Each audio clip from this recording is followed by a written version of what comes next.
তাদেরকে পাকড়াও করলাম।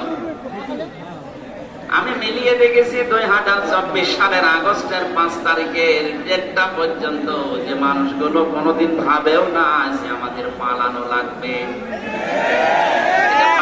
দাম দিয়েছেন আল্লাহ।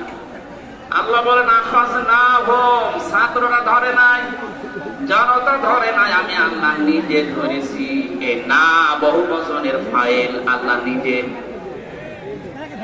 সুতরাং যারা আমাদের ছিল তাদেরকে কে ধরেছে বলেন তো? আল্লাহ বলেন কেন ধরলাম জানো? ফাইদা হুম মুবলিসুন, ওরা হঠাৎ করে নিরাশ হয়ে গেল। দুশ্চিন্তার ছাপ ওদের চোখের ভেতরে মুখের ভেতরে দেখা দিল। এমন একটা হতাশা তাদের চেহারার ভেতরে ফুটিয়ে তুলেছি, তাদের চেহারা দেখলে এখন আপনি দেখবেন হতাশ হয়ে গেছে। সারা পৃথিবীর মানুষকে মিথ্যা কথা বলে যিনি হাসাতেন, হাসাও মাহমুদ, এই লোকটা গতকালকে লাইভ করছেন। বিএনপির যারা দায়িত্বে আছে তাদের সাথে গণতন্ত্র পূর্ণ উদ্ধারে আমি কাজ করতে চাই। আমার মনে হয় শয়তানের কথা বিশ্বাস করা যায়, তবে এই শয়তানের কথা বিশ্বাস করলে বিএনপি আবার খাদে পড়বে। এদের মুখে মধু, অন্তরে বিষ। কাজগুলো হাসিল করার পরে দেখবেন এমন জায়গায় আপনাকে 15.5 বছর তো, এবার যদি শ্রোতানাতা দিয়ে কোনো কায়দায় জালেমরা আবার আসতে পারে, কিয়ামতের আগে আর নামবে। আল্লাহ বলেন আমি নিজে ধরেছি তাদেরকে। এই জন্য আল্লাহ যখন কোন জালেমকে ধরে তখন সেকেন্ডের সময় দেন, 5 মিনিট সময় ছিল, আল্লাহ বলে না 1 মিনিট সময়। দুপুরের খাবার খাওয়ারও সময় দেয়। তাহলে এটাকে শুধু ছাত্র জনতা, শুধু আওয়ামী লীগ, বিএনপি, জাতীয় পার্টি, জামাত ইসলাম না, এ দেশের শুধু জনতার দ্বারা হয়নি, এটা আল্লাহ নিজে দেখিয়েছে। আল্লাহ কেন দেখালেন? ইন্নামা নুমলি লাহুম লিয়াজদাদু ইসমা, মানুষের পাপের বোঝা যখন পরিপূর্ণ হয়ে যায়, ওয়ালাহুম আযাবুম মুহিন, তাদেরকে আল্লাহ অপমানজনক শাস্তি দেওয়ার জন্য গজব নাযিল করে। এদেরকে যে আল্লাহ অপমান করছে তার প্রমাণ 5 তারিখের পর থেকে আরম্ভ হয়ে গেছে। জালেম যেখানে সেখানে আল্লাহ অপমান করছে। এটা কালামানিক বিচারপতির নামে একটা কলঙ্ক, এর বেশি উড়ে গেছে। ওর জীবনের সংসার করার কাজ শেষ। আমি শুনলাম না তোর বেশি একটা গেছে, ওর বাকিটাও চলে যাওয়ার দরকার ছিল। ও বেশি দিয়ে কি করবে? কিসের মানিক বিচারপতি? ওর নামে বিচারপতি লাগালে গোনা হবে? কালা মানিক। আমার মনে হয় মানিক শব্দটা ভালো, তো এ নাম ওর দেওয়া ঠিক না। আবু জাহেলের মতো এরকম একটা নাম দেওয়া দরকার। সুতরাং একটা স্বাধীন দেশে এখন স্বাধীন ভাবে কথা বলার যে পরিবেশ আমরা পেলাম। রাজশাহীতে বহুবার এসেছি, এই মানেশ্বরের বাজারে আসতে দেয়নি, ঘুরিয়ে দিয়েছি। যে মানুষগুলো ঘুরিয়ে দিয়েছিলেন তারা মুসলমান দাবি করবে, অথচ কোরআন জানাচ্ছে যারা কোরআন প্রচারে বাধা দেয় এরা আল্লাহর ভাষায় কাফের। কাফের মারা গেলে জানাজা হয়, কবরে দেওয়া হয়। ওপেন বলছি, যারা এই 15.5 বছরে কোরআনে কারিম বাধা দিয়েছেন সে যেভাবে দেন, 14 জায়গায় পারমিশনের নাম নিয়ে বাধা দিয়েছেন, হাওয়া অনুষ্ঠান বন্ধ করে দিয়েছে, আলেমদের মাইক গাড়ি নিয়েছে। আপনারা মারা গেলে আমি আশা করবো এদের যেন জানাজা কবরে না দিয়ে আগুন দিয়ে পুড়িয়ে ফেলা হবে, কারণ ওই এমন জাহান্নামে যাবেন। আমি আগে থেকেই আগুন ধরিয়ে দিই।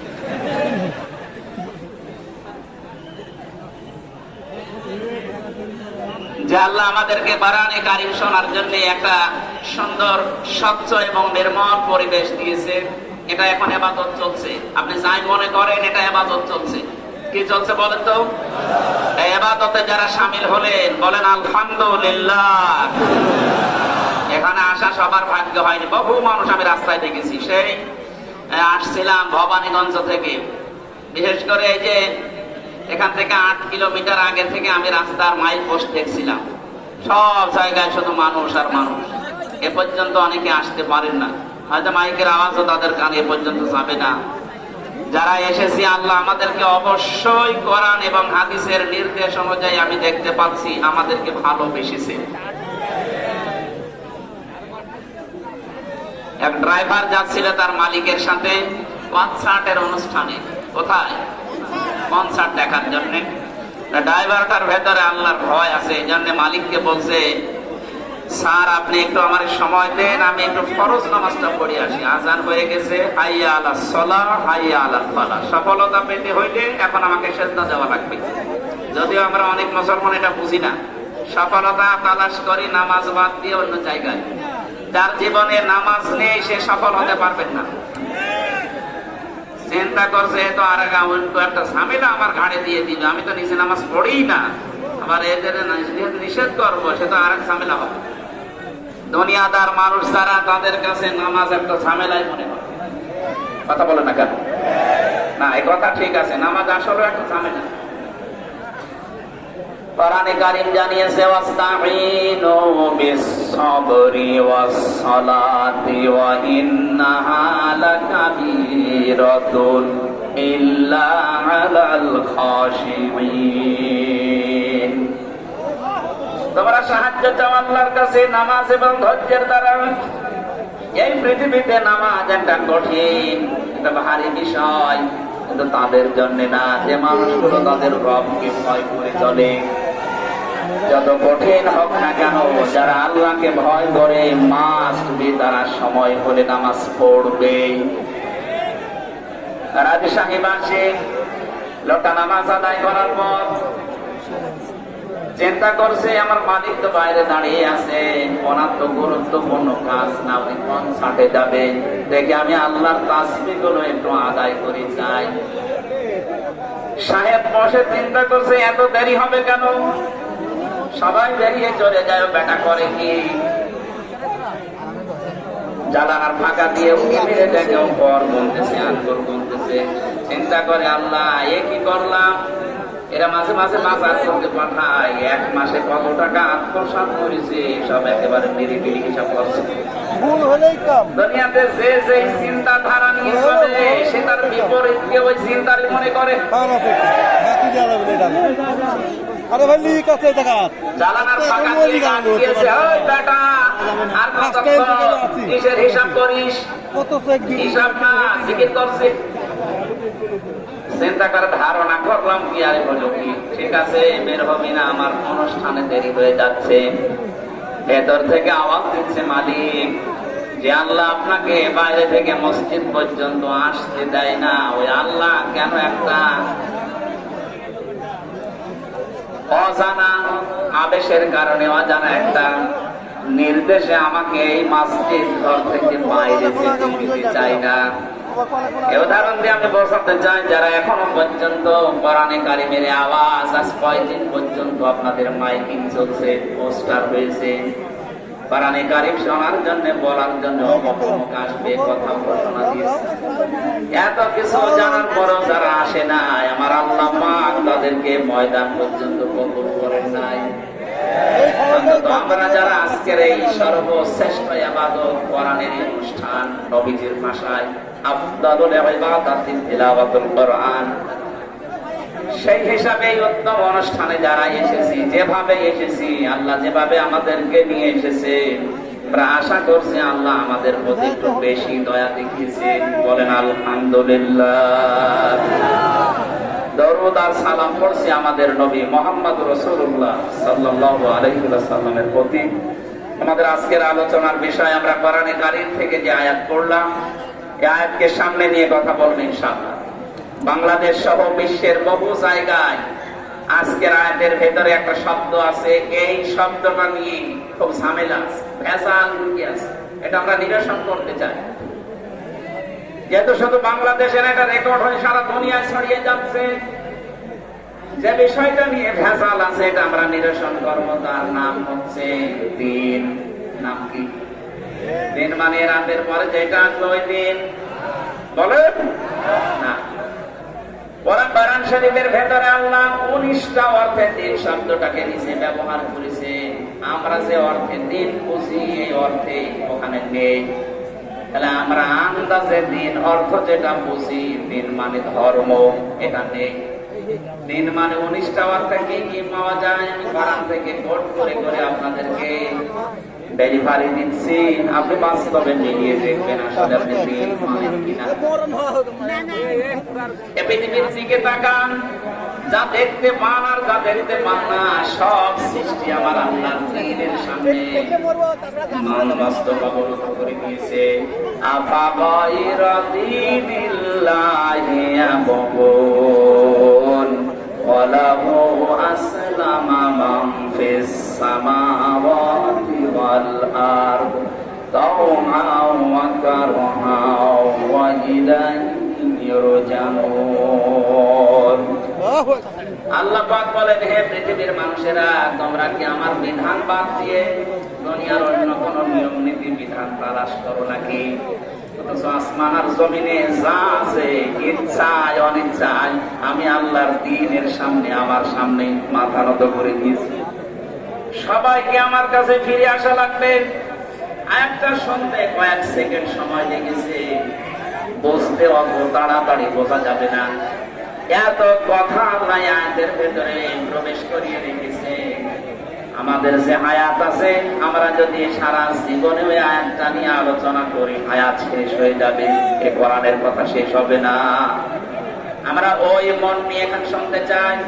কোরআনে কারিমের আপনি তাফসীরুল কোরআন মাহফিল লিখে দিয়েছেন, আমরা তাফসীর আকারে কথা বলবো ইনশাআল্লাহ। কি আপনারা শুনবেন না? একটা আনন্দের বিষয়, আজকে আমেরিকায় নির্বাচন হচ্ছে, কালকে হয়তো রেজাল্ট হবে। চপ্পু মিয়া আজকে ভাষণ দিয়েছে, দেখেছি। উনি আবার এই জালেমাকে ফের ফিরিয়ে নিয়ে আসার জন্য চেষ্টা চালাচ্ছে। 9 দফা দিয়ে যারা জীবন দিল, 3732 জন অলরেডি জীবন দিয়ে ফেলেছে। 2780 জন অলরেডি হাসপাতালের বেডে কাতরাচ্ছে। তারা এই জালেমাকে আবার ফিরিয়ে নিয়ে আসবেন আর আপনাকে জনগণ ছেড়ে দেবে এমনি এমনি, এরকম ভেবে বসে আছে। এই জানেন চপ্পু মিয়া, আমি আশা করবো আপনি যে পজিশনে আছেন ওই জায়গাটার দাম আছে, কিন্তু আপনার মতো মানুষের তো দাম থাকার কথা না। আপনি এই 15.5 বছরে এই জালেমাদের সাহায্য সহযোগিতায় নিজেও লিপ্ত ছিলেন। এখানে যে লোকটা জানে যে আমার উপরে যে আছে সে জালেম, জানা শোনার পরে যদি কেউ সাপোর্ট করে, সাথে থাকে, নবীজি বলেন সে আমার উম্মত থেকে বের হয়ে যায়। এই চপ্পু সহ যারা এতদিন এই 15.5 বছরে জালেমদের সহযোগী ছিল, জেনে শুনে, ওরা একটাও নবীর উম্মত আছে? নবীর উম্মতের বাইরে যারা, আপনি যে নামে ডাকতে পারেন ডাকেন, হয় ইহুদি বলেন, খ্রিস্টান বলেন, বৌদ্ধ বলেন, হিন্দু বলেন, যা বলেন বলেন, নবীর উম্মত না হলে যে অন্য এক কথা বুঝতেছেন না? এখানে যারা আসলেন, আমি একটা আনন্দের বিষয় জানাচ্ছি। আগামীকাল পর্যন্ত যদিও অপেক্ষা করা লাগবে না, রাত 12টার পরে আপনারা খবর পেয়ে যাবেন ইনশাআল্লাহ। আশা করছে আনন্দের কিছু আসবে। যেহেতু জালেমা যিনি পালিয়েছে তার আবার বন্ধ হয় এক ড্রাম, আপনারা সরাসরি হোক আর গোপনে হোক বন্ধ হয়। স্বামীর বাড়িতে থাকার পরে যদি কেউ বন্ধুর সাথে খুব বেশি আলোচনায় লিপ্ত হয়, ও স্বামীও কথা বলেন না। মানে এখন বাইরের বিভিন্ন মোড়লদের কাছে ধর্ণা দিচ্ছে বিভিন্ন কায়দায়। এদেশে বিভিন্ন মানুষের কাছে মোবাইল করে না, ফোন রেকর্ড পাস করে, এগুলো সব কিন্তু এদেশের জনগণ এখন বুঝে ফেলেছে। নিজে নিজেই কল দেয়, নিজেই রেকর্ড করে, নিজে এডিটিং করে, নিজে ছেড়ে মনে করছে দেশের মানুষ এখনো এরকম বোকা আছে। আপনি যদি ডালে ডালে বেড়ান, এই দেশের মানুষ এখন পাতায় পাতায় বেড়াচ্ছে। সব বুঝে ফেলি আমরা, কথা বলেন না কেন? মানে এখন ছড়িয়ে বেড়াচ্ছে বিভিন্ন জায়গায় যে আমি নির্বাচিত সরকার, আমাকে উৎখাত করা হয়েছে। এটা কাহা মিথ্যা কথা। উনি যে নির্বাচিত ছিল এ কথা কুকুরও বিশ্বাস করবে? আপনি কুকুরকে ডেকে জিজ্ঞাসা করেন যে 15.5 বছরে যারা ছিল তারা কি নির্বাচিত না অবৈধ? ও এক বাক্যে যদি কথা বলতে পারে বলবে অবৈধ, আর যদি কথা বলতে পারে না, এখানে দেখবেন হাসবে। আমার মনে হয় শয়তান কেউ কেউ জিজ্ঞাসা করলে শয়তানও বলবে না এরা অনির্বাচিত ছিল। কারণ নির্বাচিত হওয়া লাগে যে পদ্ধতিতে, তার নাম হচ্ছে নির্বাচন। 15.5 বছরে তো নির্বাচনই হয়নি, যে নির্বাচিত হইলেন কি করি? কথা বলেন। 154 জন আপনি আন্দাজে ঘোষণা দিয়ে হয়ে গেলে, নির্বাচন হয়নি। এরপরে দিনের ভোট রাতে করে ফেললে। দিনের ভোট যে এরা রাতে করেছে তার প্রমাণ আমি নিজে, আমার সাথে কারাগারে এক বছর ছিল। আমার বলছে হুজুর রাত 12:30টার পরে আমার যা লোকজন আছে এদেরকে নিয়ে আমি আল্লাহর নামে ভোট কাটা আরম্ভ করব। হ্যাঁ, আল্লাহর নাম, যেহেতু উনি মুসলমান, আল্লাহর নামে আরম্ভ করেছি। ফজরের নামাজ পর্যন্ত এই কাজ শেষ করে বাক্স জমা দিয়ে দিলাম। এবার গোসল করলাম ভালো করে, যেহেতু একটু সমস্যা হয়েছে রাতের বেলা। এই পাপ থেকে মুক্ত হওয়ার জন্য গোসল করে ওযু করে নামাজে দাঁড়ালাম। 2 রাকাত নামাজ আদায় করলাম, শুকরিয়ার নামাজ। এরপরে পড়লাম আস্তাগফিরুল্লাহ। হুজুর আমার এই তওবা কি হয়েছে? আমি তওবার ব্যাখ্যা করেছিলাম কারাগারে। আমার তওবা হয়নি, এটা বাটপারি হয়েছে।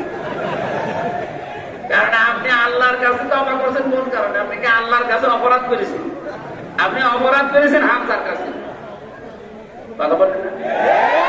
একটা এমপি বানাতে 3.5 লাখ 4 লাখ মানুষ লাগে। আপনি আমাদের রায়গুলো নিজে নিজে দিয়ে দিলেন, আর আপনি এখন তওবা করছেন আল্লাহর কাছে। আল্লাহর কাছে মাফ চাবেন কোন কারণে? আপনি কি আল্লাহর কাছে দোষ করেছেন? দোষ করেছেন আমার কাছে। আমার মতো 4 লাখ হামজার কাছে আগে মাফ চান। আমরা যদি মন থেকে বলি ঠিক আছে, তারপর আপনি মাফ পাবেন।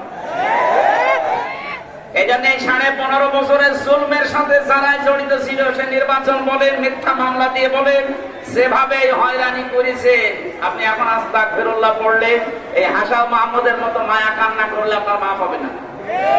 মাফ হওয়ার একটা লাইন আছে, আমি লাইনটা বলছি, দেখেন আপনি পারেন কিনা। না বলবো না, আমার মনে হয় এই যে এই লাইন বেশি এরা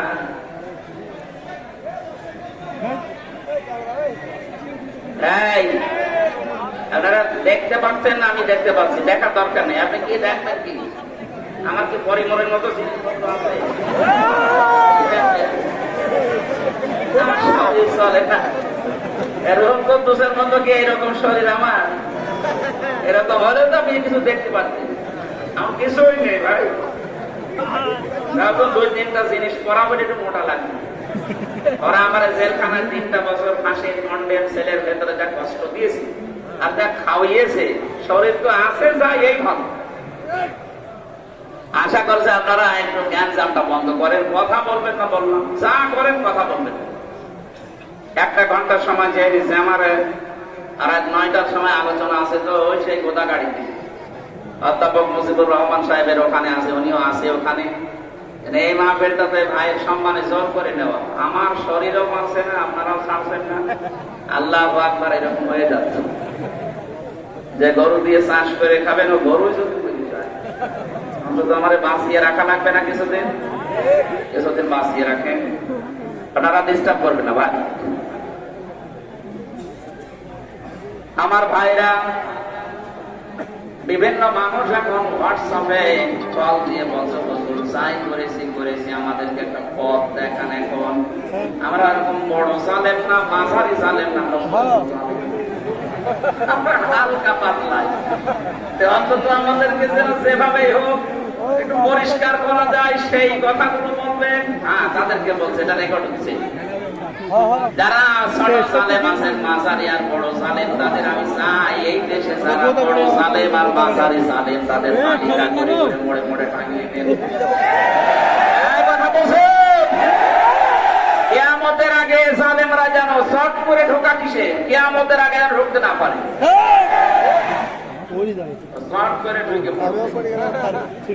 শর্ট করে যদি ঢুকতে চান, যে অপরাধ করেছেন ওই অপরাধের শাস্তি আগে নেওয়া লাগবে। আমার 2টা মামলা করেছিল 3 বছর, আমার মামলা 130টা।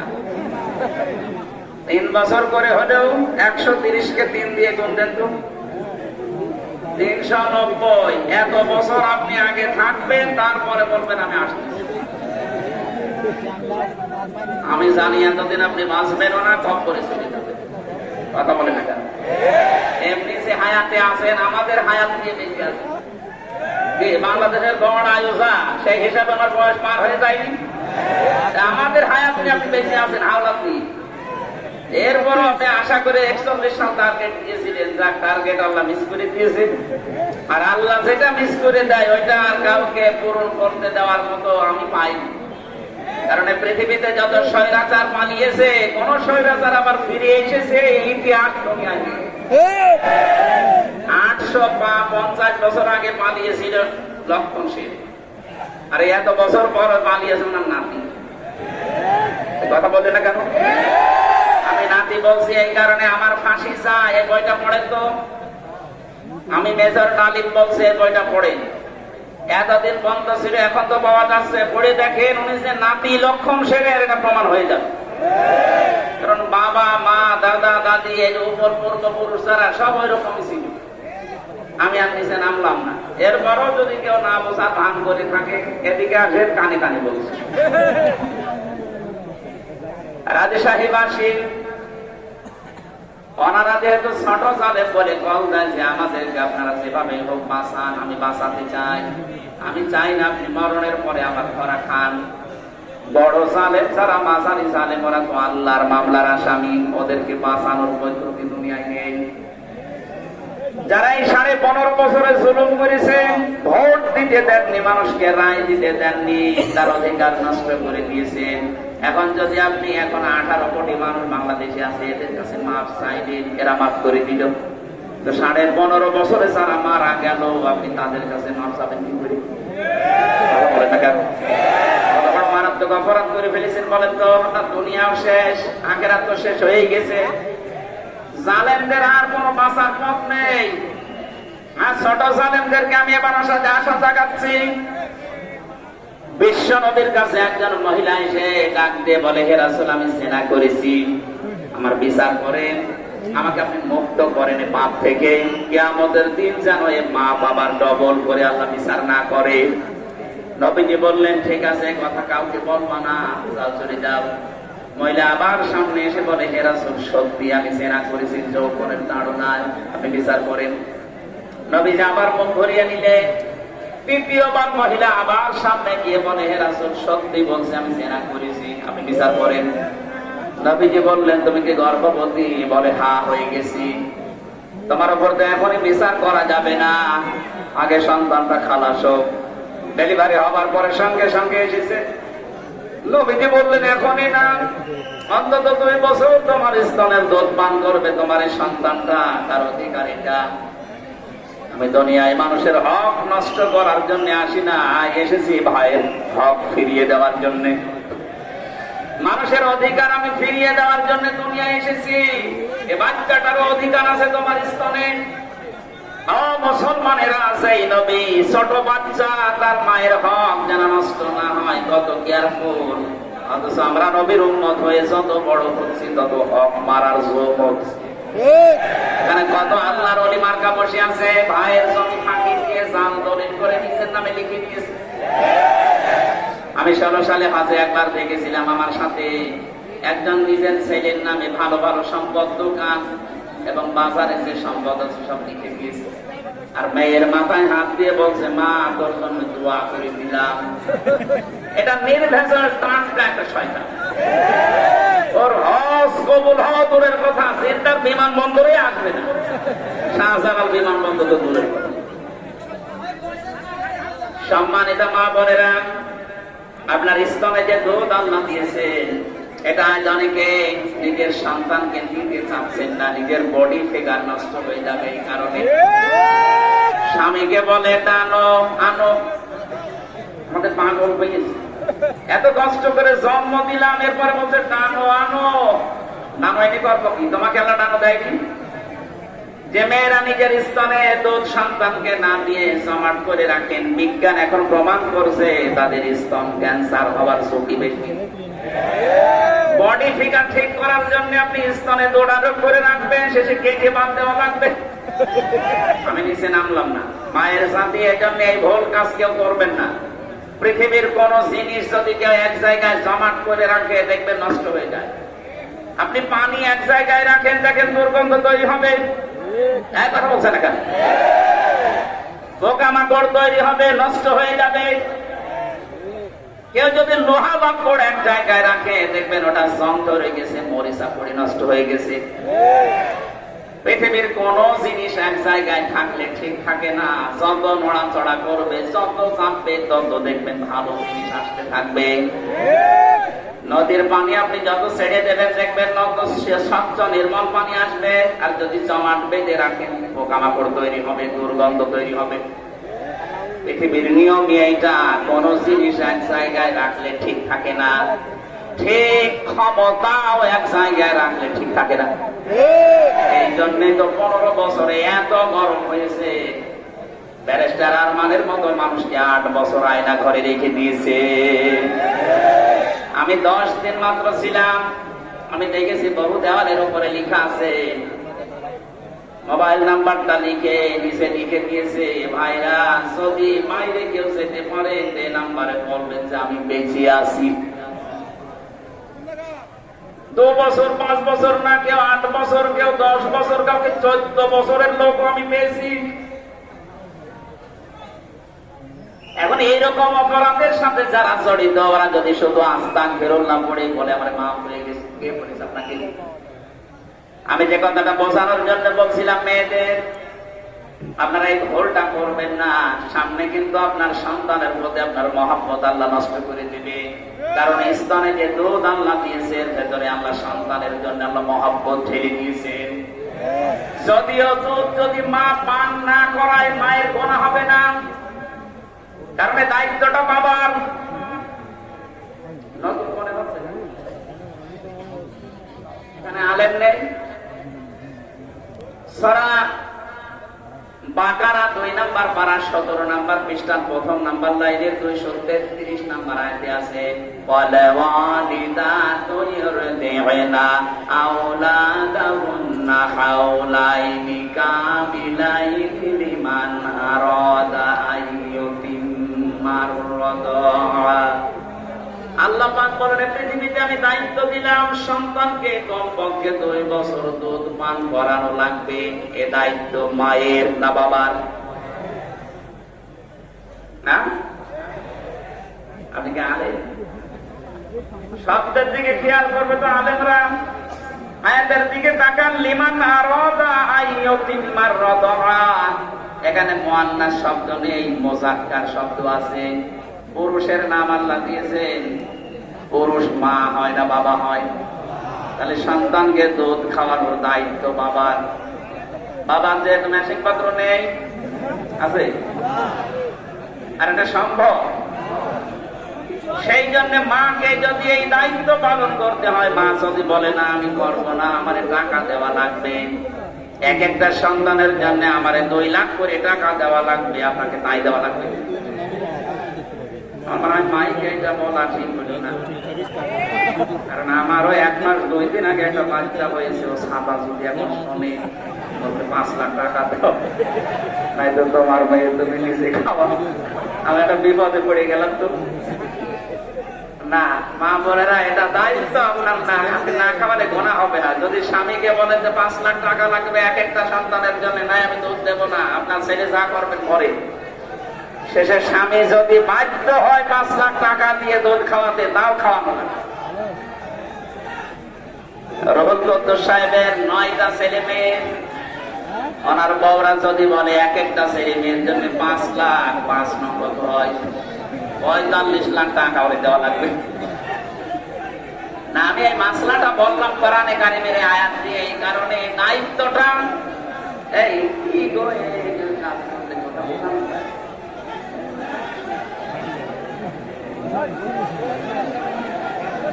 প্রত্যেকটা মাহফিলে আমার মনে হয় এই পালিয়ে গেছে যে তার অনুসারী কিছু আছে, এত ডিস্টার্ব করে কোন কারণে? যারা এই দেশের বৈধ নাগরিক এখন, তারা তো ডিস্টার্ব করছে না। দেখেন তো সব কি দুষ্ট হয়ে বসে আছে। তারা মনে হয় ওই দলের। এরপরও যদি না থামে, এমন কথা বলবো জীবনে মুখ দেখাতে পারে। এবার কথা বলেন তো, চুপ করে। এই গাছগুলো কেটে ফেলার দরকার ছিল না, এই জন্য তো কলেজ ময়দানে দিয়েছিল, কিন্তু আসলে দুর্ভাগ্য ওনাদের পরীক্ষা চলছে, এই কারণে কর্তৃপক্ষ এখানে দিয়েছে। আপনারা আরেকটু শোনেন ভাই, আমি আয়াতটা পর্যন্ত তো চাই। দেখেন কোরআনে কারিমের আয়াতে আল্লাহ কি জানাতে চেয়েছেন আমাদের, নতুন নতুন কিছু কথা এখান থেকে আসবে ইনশাআল্লাহ। পরিবেশটা নষ্ট করে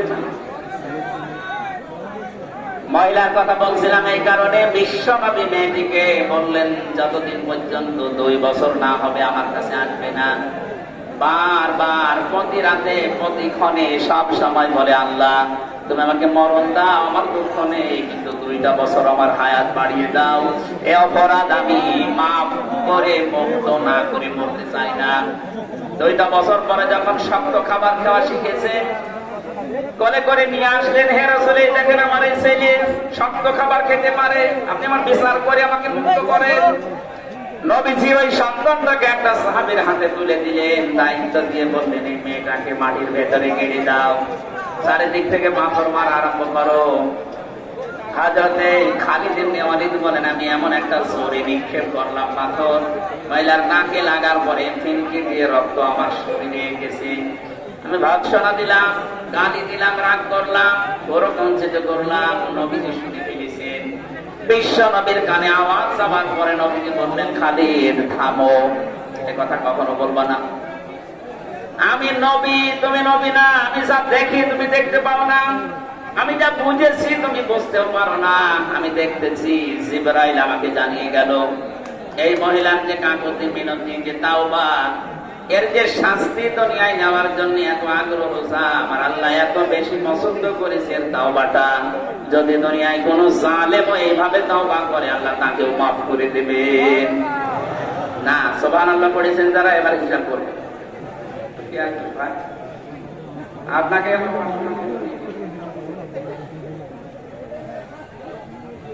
ভালো করে শুনবেন, কেন এই হাদিসটা বললাম। জন্মের পর থেকে এগুলো শুনছেন আমি জানি, কিন্তু এখানে এই শিক্ষাটা আমরা অনেকে জানি না। প্রথম শিক্ষা হচ্ছে, নবীজি ওই মহিলাকে কিন্তু বলতে পারতেন যে তুমি আরব দেশের লোক, এই দেশে তো আরবি ভাষা মাতৃভাষা, তোমাকে আমি একটা দোয়া শিখিয়ে দেই, পড়লেই তোমার গুনাহ মাফ হয়ে যাবে। বলতে পারতেন না? উনি বলতে পারতেন যে আস্তাগফিরুল্লাহ রাব্বি মিন কুল্লি, পড়ে দাও একবার, তুমি যা করেছো মাফ হয়ে যাবে। নবীজি বলেন নাই, প্রথমে বলেছিলেন যে সিদ্দিক যাও, কাউকে বলবা না। কিন্তু মহিলা বলছেন না, আমি মুক্ত হতে চাই, এই গুনাহ থেকে আমি মুক্ত হতে চাই। তাহলে কিয়ামতে আল্লাহ যেন বিচার আর ডবল করে না করে। দুনিয়াতে কোন অপরাধের শাস্তি যদি একবার হয়ে যায়, ওই অপরাধের জন্য আল্লাহ কিয়ামতে আর ডবল করে আদালত বসাবে না। মহিলাকে আল্লাহর নবী যা করেছিলেন, 3বার ঘর দিয়েছেন, একবার খালা সব পর্যন্ত সন্তান ডেলিভারি, 2 নম্বরে যতদিন শক্ত খাবার খাওয়া না শিখে। এই 2টা বছরের ভেতরে মহিলার যে পেরেশানি ছিল, এই 2টা বছরের ভেতরে দুধ ছাড়া পর্যন্ত যত টেনশন পেরেশানি ছিল, আমার আল্লাহ এই পেরেশানি টেনশনের কারণে তার পেছনের অপরাধ মাফ করে দিয়েছেন।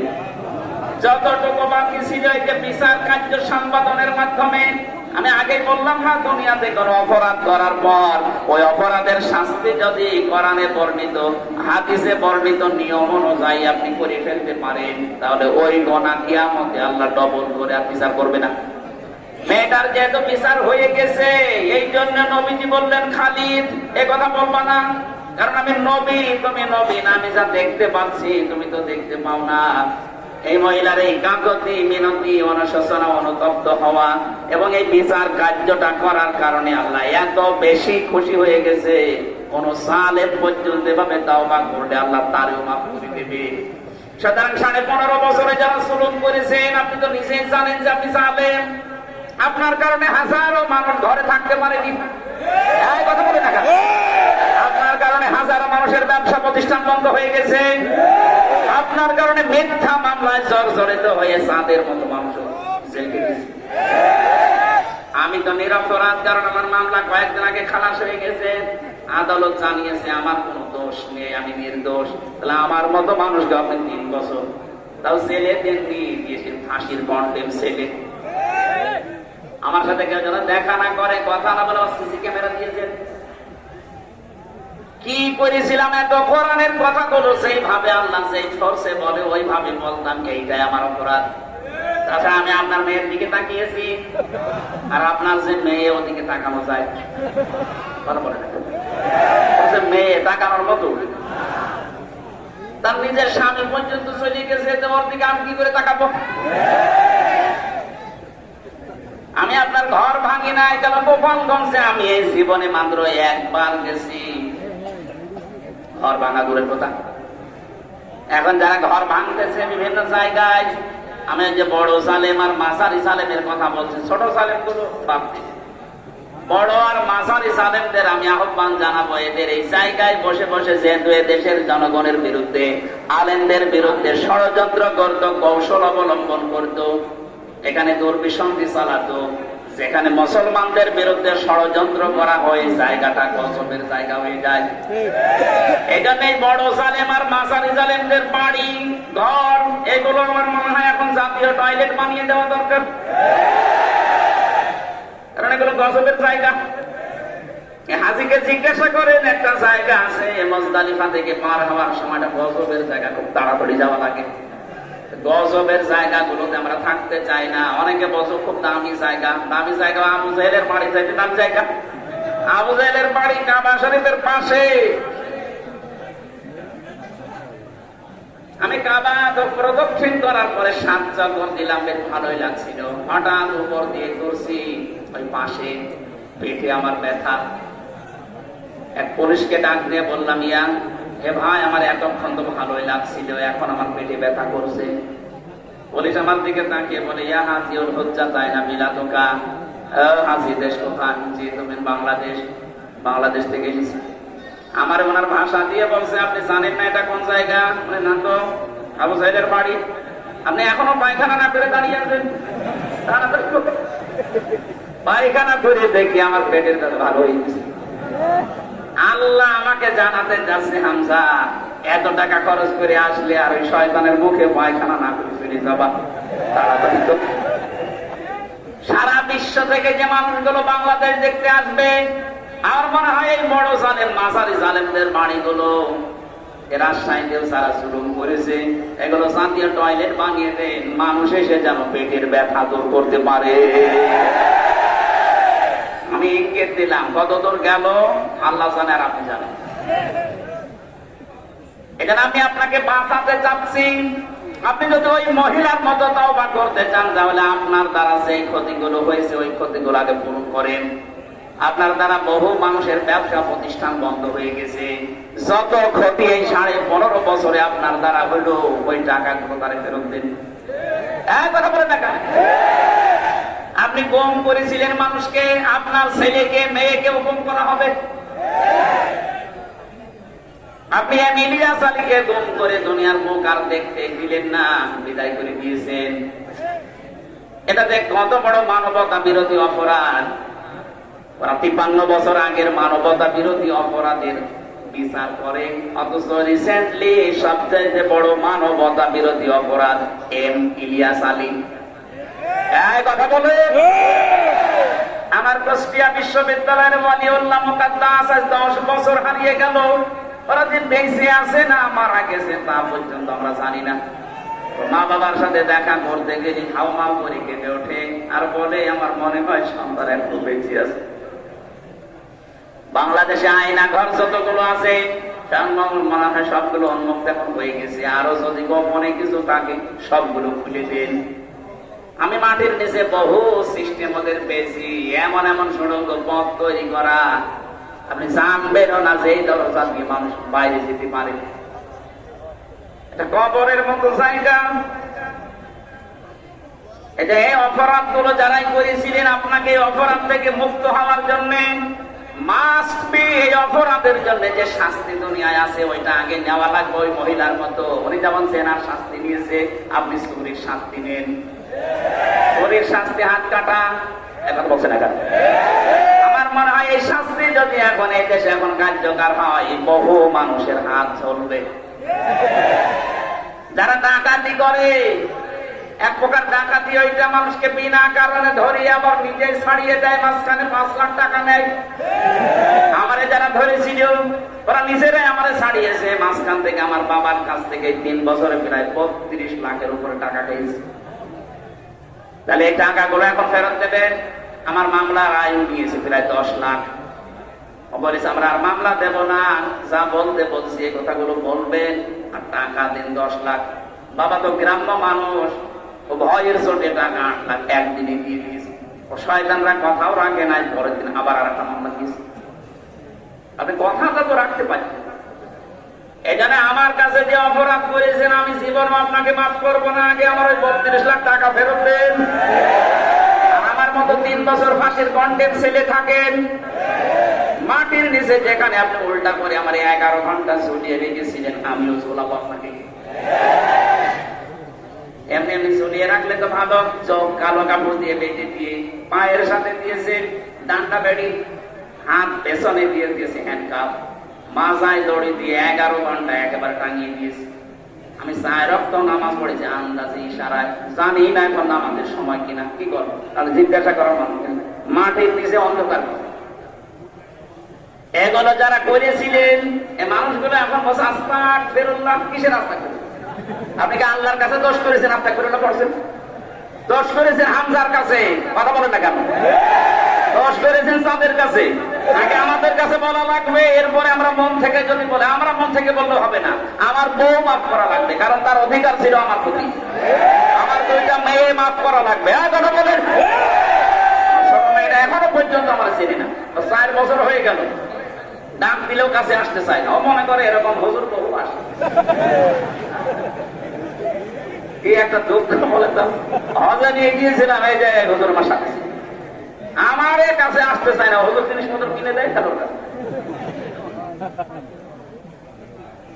আর আমার যতটুকু বাস্তবে আমি দেখতে পাচ্ছি, এদেশের 18 কোটি মানুষের যদি আপনাকে মাফ করে দেয়, ব্যারিস্টার আর মানের বউ মাফ করবে না।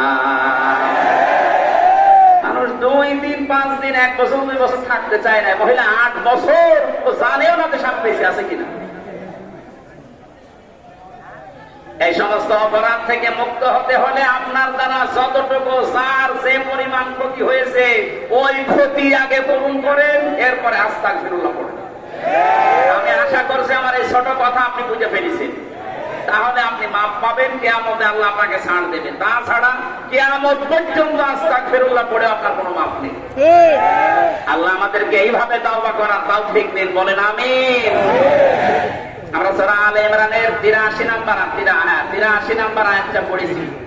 আলোচনার বিষয় বলেছিলাম যে 3 এই শব্দ নিয়ে যেহেতু ভেজাল চলছে, এটা নিরসন করা দরকার।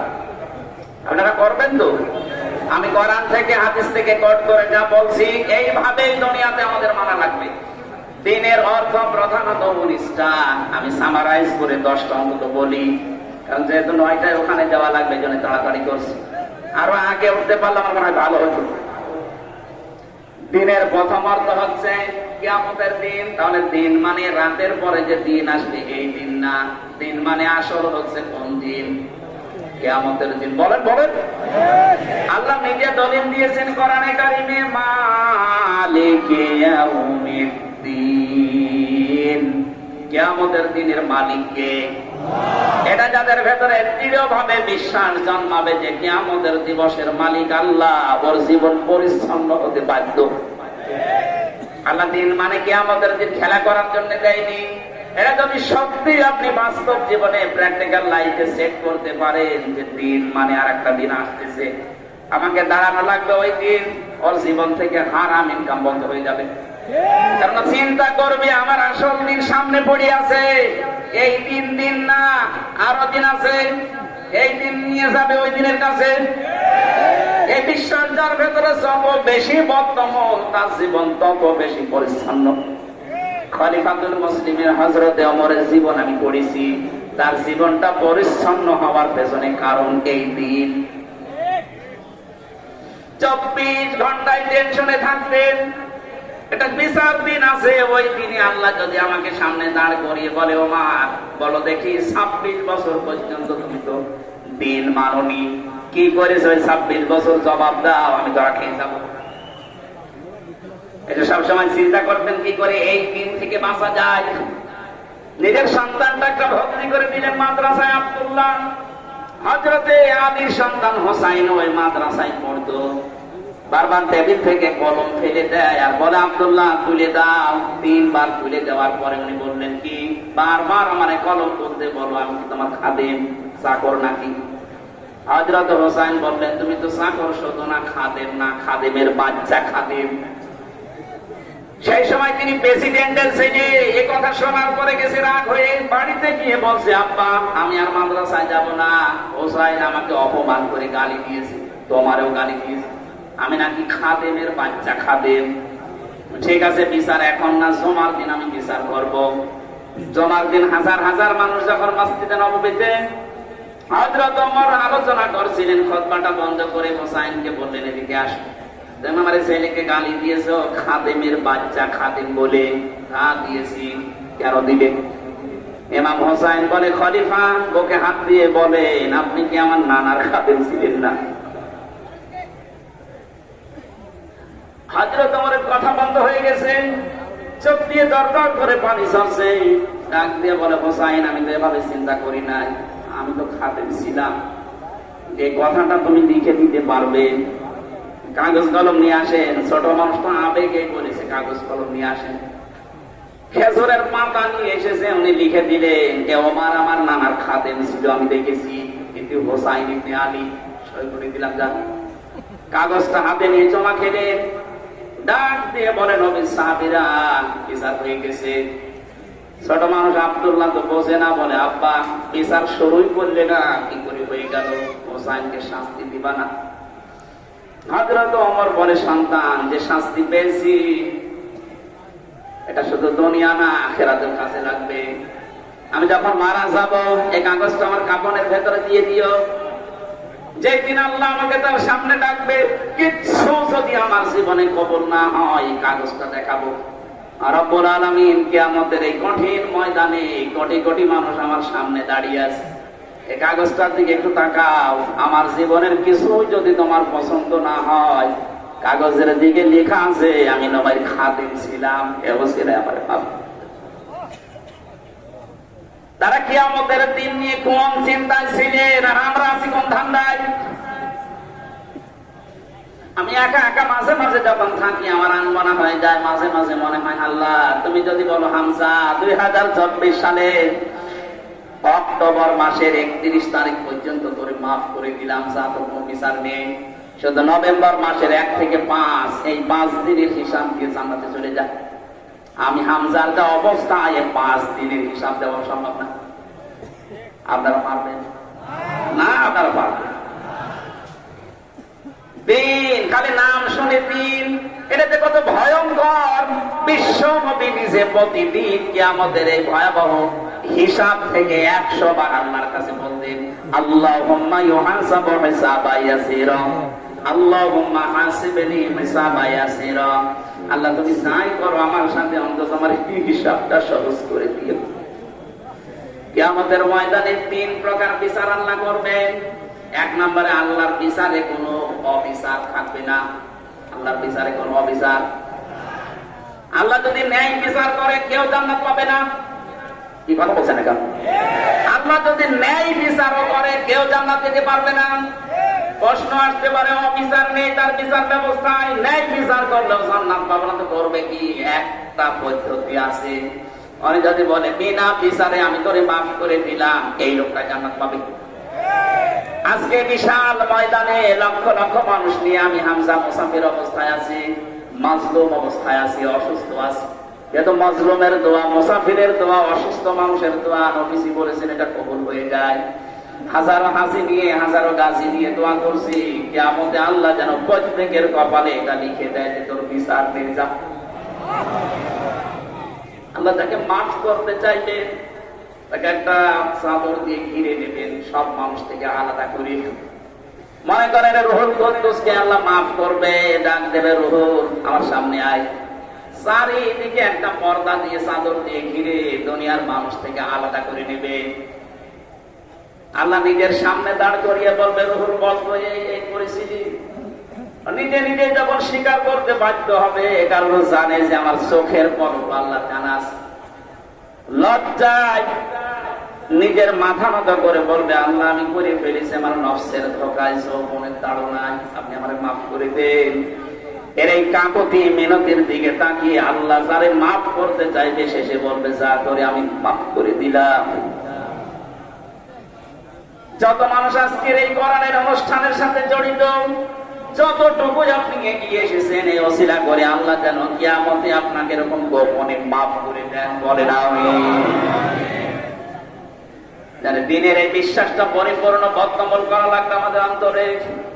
হযরত ওমর তিনি জান্নাতের একটা সার্টিফিকেট দুনিয়ায় থাকতে পেয়ে গিয়েছিলেন, যে 10 জন মানুষ শোনেন যে জান্নাতের গ্যারান্টি প্রাপ্ত, তার ভেতরে তিনি 2 নাম্বার। তার যদি এই চিন্তা থাকে দিন নিয়ে, কিয়ামতের দিন, তাহলে আমাদের কত চিন্তা থাকা দরকার বলেন তো। মা তাযালু কাদামা বানি আদম আবদি ইয়াউমাল কিয়ামাতি হাত্তা ইসালান খামসিন আন উমরিহি ফিমা আফনা ওয়া আন শাবাবিহি ফিমা আবলা ওয়া আমালিহি মিন আইনা ইকতাসাবাহু ওয়া ফিমা আনফাকাহু ওয়া আন ইলমিহি মাযা আমিলা ফি। মুত্তাফাকুন আলাইহি। বুখারী মুসলিমের যত হাদিস, নবীজি বলেন হযরত ইবনে আব্বাস থেকে বর্ণিত, কিয়ামতে আল্লাহ বিচার যখন শুরু করবেন, বান্দাকে অন্তত 5টা প্রশ্ন জিজ্ঞাসা করবে। সঠিক জবাব দেওয়ার আগে কেউ সামনেও যাবে না, পেছনেও যাবে না, জায়গায় দাঁড়িয়ে থাকবে। তার প্রথমে জিজ্ঞাসা করবে, তোর একটা জীবন দিয়েছিলাম, আমার 33 বছর বয়স এখন। আমারে বলবে, হামজা তোর 33 বছরের একটা জীবন দিয়েছিলাম, কি করে কাটালি বলতো। 2 নম্বরে তোর একটা যৌবন কাল দিয়েছিলাম, 15 বছর থেকে 45 বছরে একটা যৌবন কাল, কি করে কাটিয়েছি বল। এটা হিসাব যদি দিতে না পারিস, আমার যে বানানো জান্নাত তোর কপালে নেই। 3 নম্বরে বলা হবে, অর্থ সম্পদ কোন কোন রাস্তা দিয়ে উপায় করলে বল। রাজশাহীবাসী, আপনাকে আমি সত্যিই ভালোবাসি, এই জন্য গোপন কথাটা বলছি। আর সিন্ডিকেট করে করে বাজারে মূল্য বাড়িয়ে দিচ্ছেন অনেকে। আপনার এই সিন্ডিকেটের কারণে আপনি হচ্ছেন আল্লাহর কাছে জালেম। যারা সিন্ডিকেট করে মূল্য বাড়িয়ে দেয়, তারা আল্লাহর কাছে জালেম। আপনার এই অবৈধ টাকা, অবৈধ পয়সা ভোগ করার জন্য আপনার মেয়ে, আপনার ছেলে, আপনার বউ 2 পায়ে খাড়া আছে, কিন্তু এই অবৈধ টাকার জন্য যে গুনাহ, যে অপরাধ, যে শাস্তি হয়ে গেল, এটা কিন্তু ওরা ভোগ করবে না। আজকে রাত্রে জিজ্ঞাসা করেন যে তোমাদের জন্য এগুলো করতাম, ওরা বলবে করেছেন তাই কি, আমরা ভোগ করতে রাজি আছি কিন্তু পাপ নিতে রাজি নেই। এইরকম পাগলামি করা ঠিক হবে? কাদের জন্য কি করছি তারা যদি স্বীকার না করে, দিতে না চায়, সুতরাং আমরা এই পাগলামি যেন না করি। দুনিয়ায় যত পরীক্ষা হয়, প্রশ্নপত্র দেওয়া হয়, যেদিন পরীক্ষা হবে সেদিন 2 ঘন্টা আগে দেয়। যখন শুরু হবে ঘন্টা দেবে তখন দেয়, অথচ পরীক্ষা এখন শুরু হওয়ার কত বাকি। আল্লাহ আগেই প্রশ্নপত্র ছেড়ে দিয়েছেন। এরপরও যদি কেউ ফেল করেন, বুঝতে হবে ওটা ছাত্র না, অপদার্থ। একটা ছেলে কাঁদছে বাবার কাছে, বাবা বলছে কি কি হয়েছে, কাঁদো কেন? বলছে আব্বা রেজাল্ট দিয়েছে। রেজাল্ট দিয়েছে তো ভালো, কাঁদো কেন? পাস করেছে না ফেল করেছে? কথা বলে না। ধমক দিয়ে একটা থাপ্পড় দিয়েছে, তুই বলবি তো যে পাস না ফেল। ছেলেটা বলছে আব্বা ফেল করলে তো কথা ছিল, ছিলাম 5-এ, নামিয়ে দিয়েছে 3।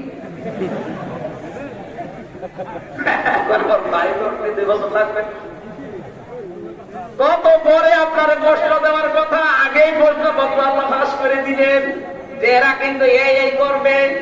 এরপর আপনি সিন্ডিকেট করে করে মালের দাম বাড়িয়ে দেন, এরপরও মানুষের সম্পদ বিভিন্ন কায়দায় আত্মসাৎ করেন। আল্লাহর কসম, আপনার অবৈধ সম্পদ গুলো ভোগ করার জন্য 2 পায়ে খাড়া আছে, কিন্তু একটা গোনা নেওয়ার জন্য কেউ দুনিয়ায় খাড়া নেই। আমরা যেন আবার 5 থেকে 3 নেমে না যাই। 5-এ উঠতে আবার 2 বছর লাগবে। এই মুহূর্তে আমাদের পাগলামি আমরা ভালো করে ফেলবো, কারো জন্য কিছু না, আমার নিজের জন্য দরকার। কিয়ামতে ধরা খেলে আমার বউ খাবে না, ধরা খেলে আমি খাবো। কথা বলুন।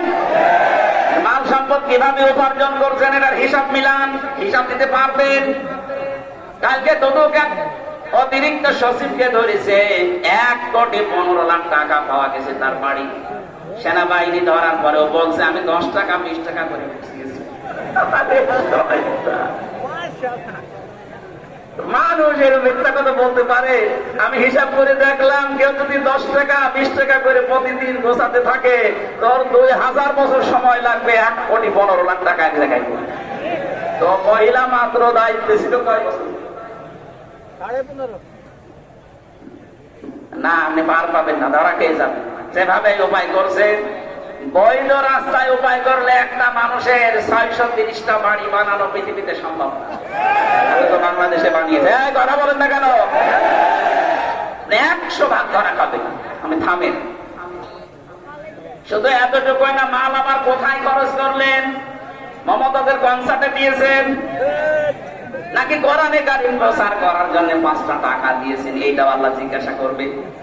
আজকের এই ময়দানে কোরআন প্রচারের জন্য যদি 10টা টাকা আপনার থাকে, আল্লাহ না জানি কিয়ামতে 10টা টাকার ওসিলায় আপনাকে মাফ করে দিতে পারে। 5 নাম্বারটা সবচাইতে বড় কঠিন। যতটুকু জানবে তার কতটুকু মানবে, এটা বলো। এটা সবচাইতে বড় ঝামেলা। কে এখানে জানি না বউ বেপরদায় চালানো কবিরা গুনাহ? কে জানে না বলেন তো? বলেন বলেন। এটা জানার পরেও যারা না জানার ভান করে চালাচ্ছেন। 16 সালের ঘটনা আমি একবার বলেছিলাম।